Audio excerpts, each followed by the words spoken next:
A crypto service with more than a million users is in danger of collapsing, as if there was nothing worse that could occur. Your portfolio and the entire crypto market could sink in this disaster.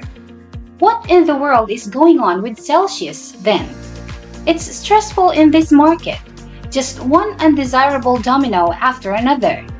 The Celcius offer appeared too good to be true, as with most failed ventures.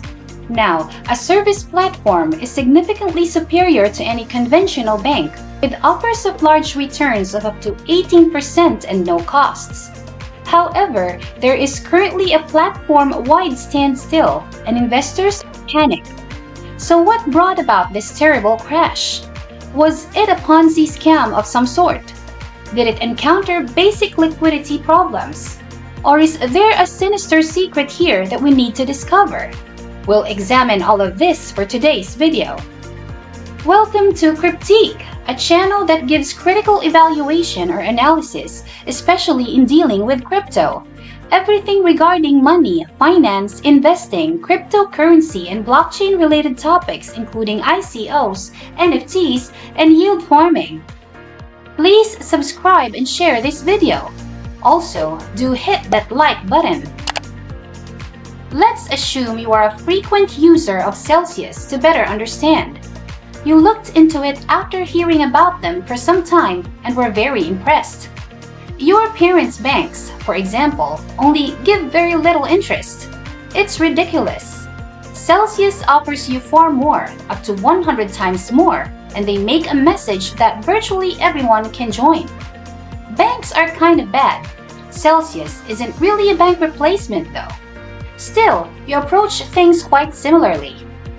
But obtaining that sweet passive income is more important, despite knowing your money won't exactly be fully safe here.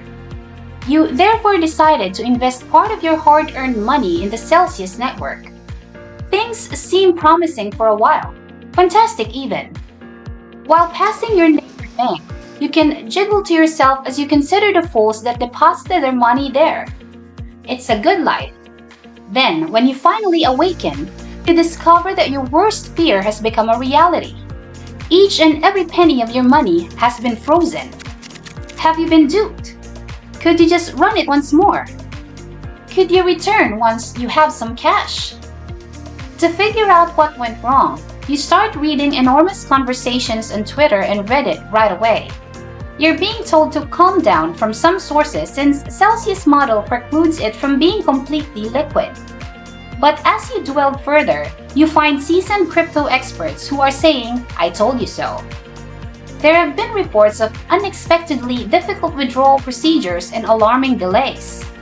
This is frequently a symptom of an organization having liquidity problems. More money is leaving than they actually have. Merely days before the network collapsed, you read posts advising people to leave it. They claim that there is a fishy scent. Withdrawals are becoming more difficult. They could be bankrupt. They are unable to pay their loans. Although the CEO's wife has been selling tokens, it's now too late. There is, however, still some hope. The Celcius crew is at least active and responding to inquiries. Therefore, it cannot be said that they just fled. However, this is also a technological and sophisticated issue. Giving it the scam sniff test is challenging. Unusual market circumstances. Over-leveraged liquidity stabilized. Step. What are all of these terms that you constantly hear? The odd thing about everything is that you can clearly distinguish between two sets of people. Those who are perfectly calm and those who are absolutely panicked. A challenge to read. What side of the argument should you be on? People that have total trust in the CEO, Alex Mashinsky, and the company's strategy are those who are confident about keeping their money. They refer to those who are complaining as FUDs and accuse them of causing the catastrophe through their concerns, which I suppose is somewhat accurate. Even though it seems aggressive, this wouldn't have transpired if nobody had taken money out. However, you can't fault anyone for exercising additional caution at this time. The FUDs are permitted to assert their correctness. They currently possess their money. You then realize that you're a little off track because you don't actually understand what a FUD is. You Google it then. That makes sense. Fear, doubt, and uncertainty. The FUDs claim that it was a fraud, a Ponzi scheme, or a genuinely flawed business strategy doomed to failure. And now you're even more perplexed. Why can't you tell me what occurred to your money in clear English? Why does this seem so unclear? Okay, so you make the decision to start over. What does Celcius actually do? The CEO used a clever comparison, saying that their business approach was similar to borrowing a cup of flour from a neighbor and returning it with an extra tablespoon. A very charming analogy. The interest rates, however, appear to be far larger than a tablespoon. In any case, how many spoonfuls make up a cup? And from where does this additional funding come? Who is funding this? How could they have originally promised interest rates that were 100 times higher than banks? Crypto does not instantly multiply money on its own. Something else has to exist. It turns out that there are only truly two kinds of crypto loan platforms, those that offer market rates and those that make losses. So let's start with market rates, where you really lend out your money to another user in a market who then pays you interest directly. As a result, supply and demand determine rates. Now, this has both benefits and drawbacks. The drawback of this is that rates are subject to sudden changes. I have lent stablecoins and other tokens frequently on KuCoin, and I've witnessed rates as high as 50% APY when there is a lot of demand and as low as 1% when the market is plummeting. As a result, the rates are far from constant. However, you don't need to be concerned about the company struggling to pay you. Then there are platforms that are at the losing end of money. The majority of crypto lending services just cannot continue to pay interest rates of 8% or more. However, they employ this as a loss leader because they are aware that it attracts new consumers. They lose money doing that so they can profit from you as a customer somewhere else. That's completely normal. The majority of these networks have access to enormous sums of money. However, the rates obviously can't remain permanently. Celcius belongs to this group. Although they are earning money by lending out currencies, their 18% nut wasn't entirely covered. The way Celcius operates resembles a bank quite a bit. Deposits are made and the interest is paid. Others take out loans and accumulate interest. You return to the term bank run in your search as a result. This thus, in fact, resemble a bank run. Simply put, they were out of cash, liquids, candy, or anything. Then you hear someone suggest that a Ponzi scheme is what it appears to be. It also exhibits characteristics of a Ponzi scheme. I mean, it guaranteed enormous returns. It seems to be bankrupt. That hasn't been verified though. It is obvious that the system could only withstand a certain amount of pressure before bursting, bankrupt or not. The pressure you requested is now here. The model must always have new capital pouring in to pay off previous investors or it will fail. And you have to admit that seems a bit like a Ponzi scheme. If the mistrust spreads too much, new investment will stop coming in and existing investors will become uneasy and withdraw. The result is that there is not enough money in the pot to pay the remaining users. The issue is that something can resemble a Ponzi scheme without actually being one. Take a look at the US dollar or gold. It's difficult to tell because both of them check a few boxes. Just because something resembles a Ponzi scheme doesn't make it harmful. So, if you think this video has clarified some things for you, please consider liking it and clicking that bell button to be notified of our new videos. Also, you might want to consider subscribing to our channel. It'll really help us out. Back to our video. Therefore, you temporarily set aside the notion that it might be a Ponzi scheme because something even more glittering in this research captured your attention: conspiracy ideas. In this investigation, you've been attempting to stay away from them, but it's time to go deeper. This time, who is at fault?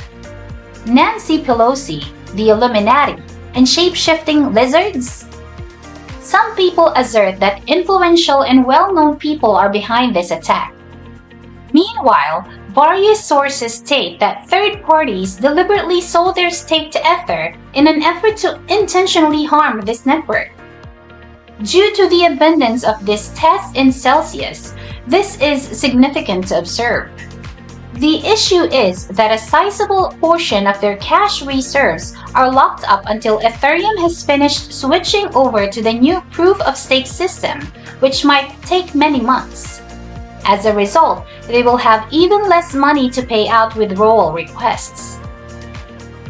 Furthermore, staked ETH should always cost the same as one ordinary ETH because they essentially reflect the same asset, making the situation worse. Well, it slid off that peg when people started selling their stake to Ether. Naturally, this led to even more selling and panicking, which further lowered the price.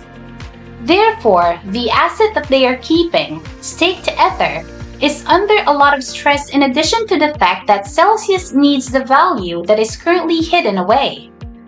For a network whose largest risk is running out of money, the outcome is not ideal. So how does this impact other cryptocurrencies? Well, we immediately noticed it. Across the board, cryptocurrency values decreased.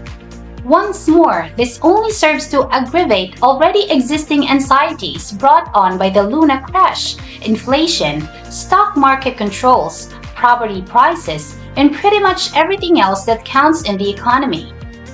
The market is currently just kind of waiting, watching to see if Celcius will completely implode. What follows is what? Regulators are, of course, intently scrutinizing the catastrophe.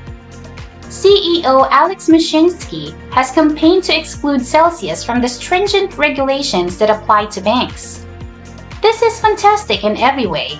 However, one unfavorable consequence of this is that their clients are unsecured creditors who are not covered by insurance in the same way that regular bank clients are.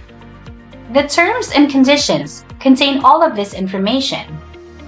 With the information at hand, Celcius is essentially an interest-bearing account with a higher level of risk. Anything that provides prices far above those of the competition will be merely riskier, which is acceptable if you know what you're getting into.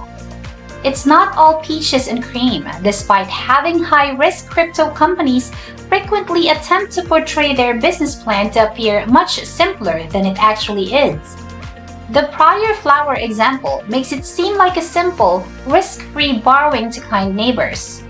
If people were aware of the complexities of something like staked Ether, they might be less likely to sign up. However, here we are. Due to excessive leverage, Celcius ran out of cash. They must now persuade investors to provide them with additional funding in order to address this issue, reassuring them that the business structure can be improved. And it appears to be starting. They could restructure the company and are paying off as much debt as they can, but it might not be successful. According to an unnamed source, some of their biggest investors might not support them or might opt to wait till the restructuring is complete. For Celcius users who are effectively left to wait and hope for good news in the chances that this situation will be resolved, this is far from ideal. And I simply hope that this is just a hiccup in the path for Celcius, that the market trends upward, and that these vulnerabilities can be addressed for the benefit of everyone who invested. And with that, this concludes our video.